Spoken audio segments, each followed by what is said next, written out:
Thank you, everybody, for coming. I'm not sure how familiar everybody here is with this issue, so maybe a show of hands. How many of you have been following this story and this issue for how long it's been in the headlines? Yeah.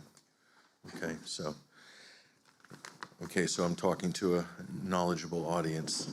So I don't know what I can add to what Jennifer Robinson said, and probably what you're going to hear tonight from the other speakers.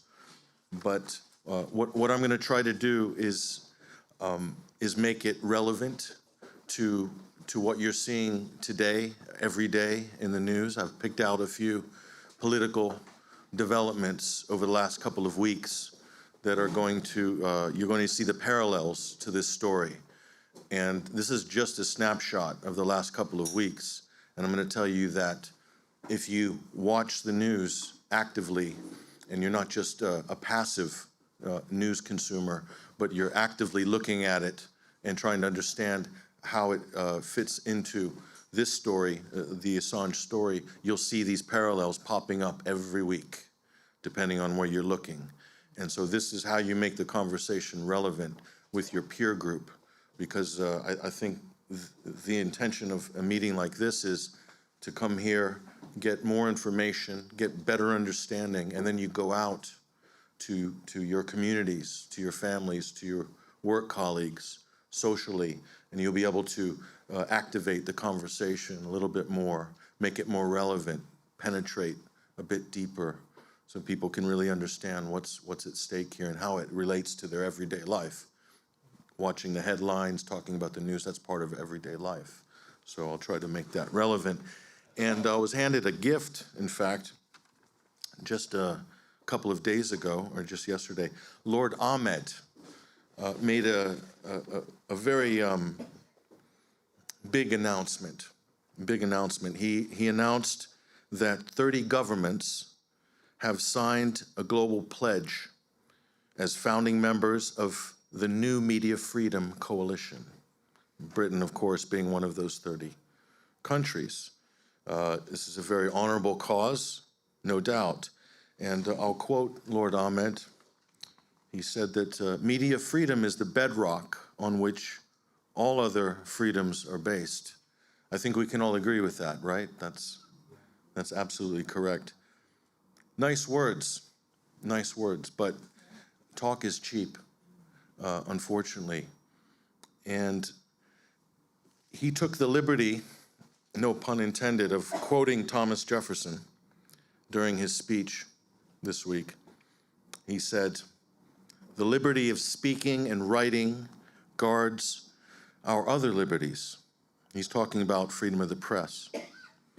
And he assured everybody in the global community that this means that the countries who are signing this declaration for media freedom, that laws will be held to the highest standards.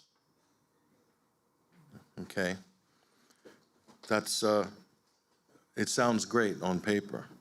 And he said, a free media is essential to any flourishing democracy.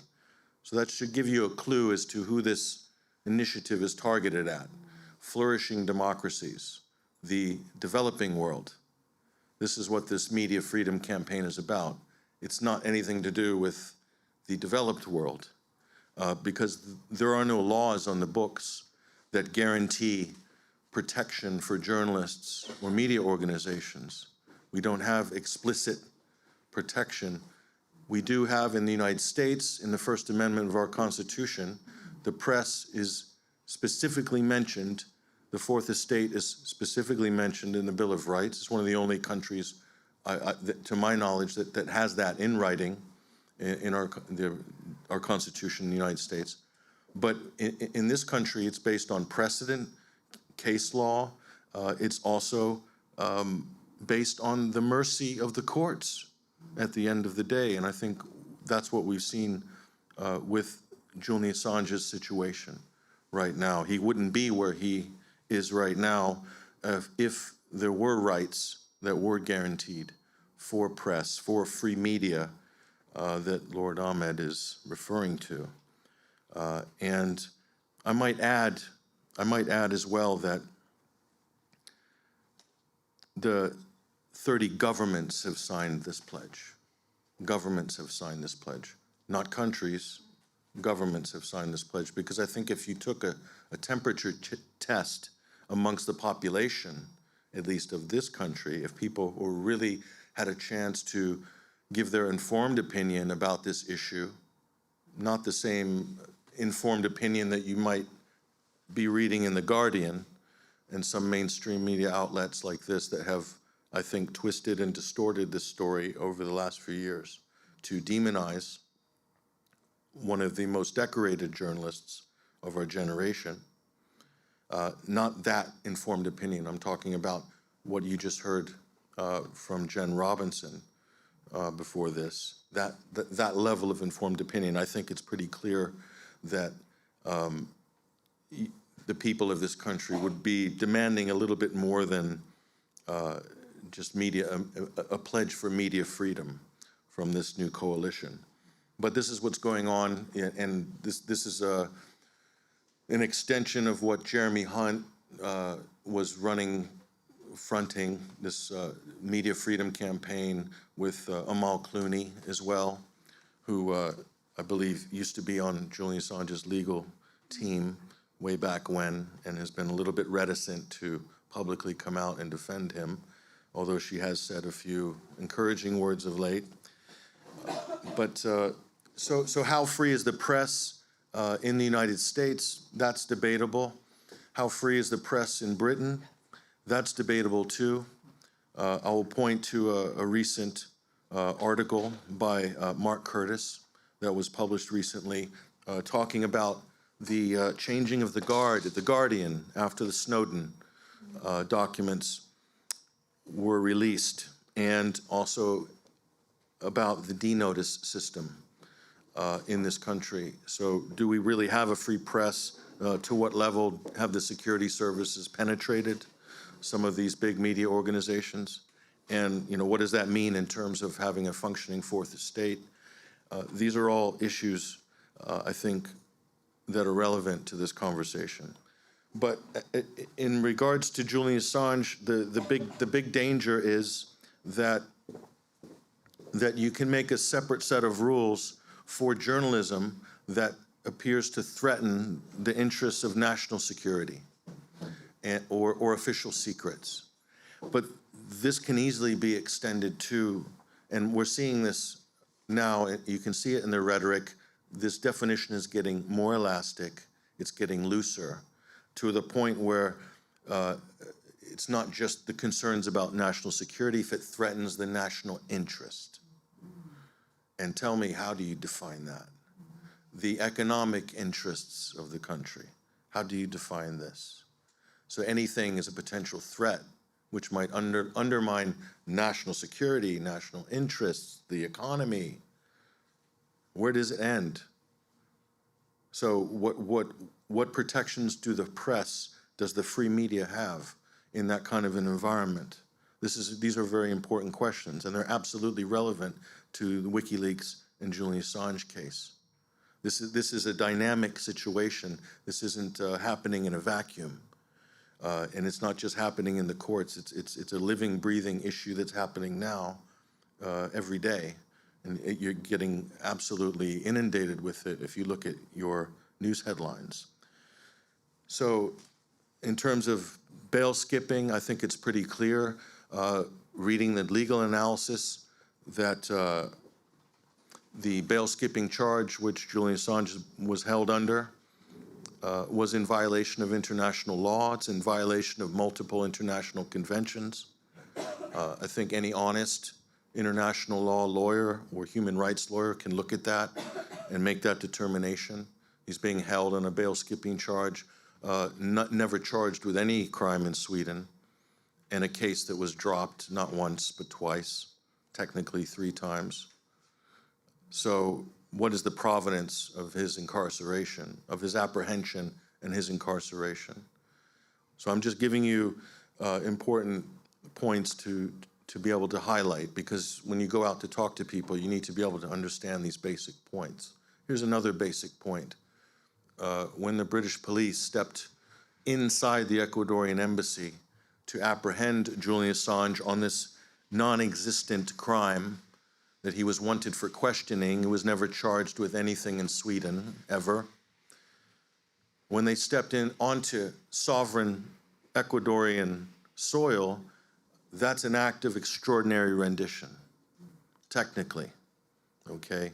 And we all know how we're supposed to feel about this horrible thing called extraordinary rendition that we labored over during the War on Terror.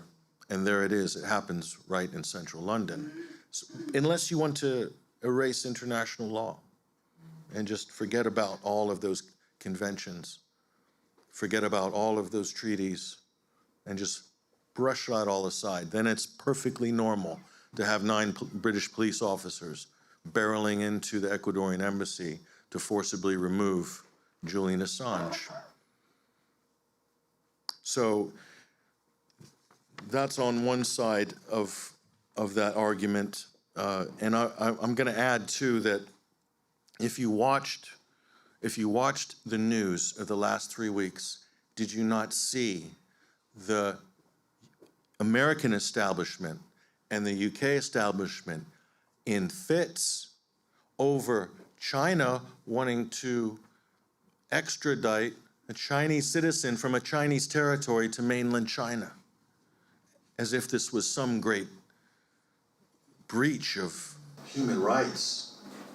How is it that you can have that conversation nationally or internationally, and you cannot place this issue of Julian Assange being extradited by the United States, a non-US citizen, WikiLeaks, a non-US media outlet, and you can't argue that in the same sentence? When have those ever appeared in the same article together? Certainly there's a discussion to be had. Is there not a double standard at play? But I think the media is very adept at separating these issues and compartmentalizing them so that we're generally none the wiser. But we need to bring those issues together to show the hypocrisy, to show that the press itself, the mainstream press, is guilty. The journalists are guilty. These are the most high-paid, most celebrated journalists in the Western world, and they can't put those two issues together and say, hey, these don't really add up, do they? We have a problem here. No, they've compartmentalized and separated it. And Julian Assange also relates to another case that's high profile right now, and that is Nazanin Zaghari-Ratcliffe. She employee of Thomson Reuters Foundation. She is currently serving, she's halfway through a 5-year sentence. She's being detained in Iran under spying charges. And the media is absolutely up in arms about the fact that she's been separated from her family and that she's a parent and that this is wrong. She's being wrongly held and the sham trial over espionage charges. Okay, that's exactly the situation that we're looking at with Julian Assange. But there's an automatic assumption that because it's happening in Iran, for some reason it's fundamentally wrong. But if it happens in Britain, it's okay. If it happens if he's sent down in the Western District of Virginia in a national security court, that's okay. For espionage, under a 100-year-old law that was designed with World War I domestic espionage issues in mind when they put that piece of legislation together. Okay, that's what they are attempting to pull Julian Assange to the United States under, an out-of-date, arcane piece of legislation that's completely irrelevant to today's world. They're trying that on, and that was rubber stamped by the courts here this past summer. This is why he's still detained. He's under an extradition order, a U.S. extradition order. So there's a massive double standard there. Julian Assange is a parent. He has family. His rights are being denied, and I support all of those cases, but only equally, not to cherry pick as our media is doing, that some cases deserve sympathy and others don't. And that's exactly what's happening. And the press is doing this willfully. Those should do a Google search. Tell me if you can find them in the same article on any of the mainstream media outlets. You won't see them. And that's just, to me, a no-brainer from a journalist's point of view. All these issues need to be discussed in their totality and not separated. And that's what we need to do as well when we get out into the world. So, and the same with the Dirac leaks. Does everybody remember that story? British ambassador to the United States, Kim Dirac, and those leaks came out, and then we hear the assistant commissioner, deputy commissioner, I believe, of the Metropolitan Police saying that those leaks are the property of Her Majesty's government, should be returned to the rightful owners straight away. These are leaks already out in the press. Had to walk back that statement a couple of days later and said, no, we didn't quite mean that. We understand that the press has a right to report if it's in the public interests. But you could see that the state was ready to take a very aggressive stance on this issue of leaking classified information, news gathering, freedom of the press, but then was forced to pull back because there was pushback. But that is absolutely related to the WikiLeaks and Julian Assange case. That story should be debated in the same breath as the Assange and WikiLeaks case. I have many other examples, including the Hawaii leaks with Gavin Williamson, then Defense Secretary. There's too many other parallels. And so what's that? Yeah. So the last thing I will say to Lord Ahmed is, it would be nice if the Media Freedom Coalition might spare a little bit of consideration for the fact that you have an administration in the United States that on paper is planning to lay waste to the First Amendment of the U.S. Bill of Rights and Constitution, which is essentially what they're attempting to do. There can be no doubt about this indictment, these 17-plus indictments against Julian Assange, and they're even holding Chelsea Manning and now Jeremy Hammond in detention, non-cooperative detention. Why? Because they're not turning federal evidence against Assange. They wouldn't be doing that if they actually had a case against him. But they seem to be struggling to put that case together.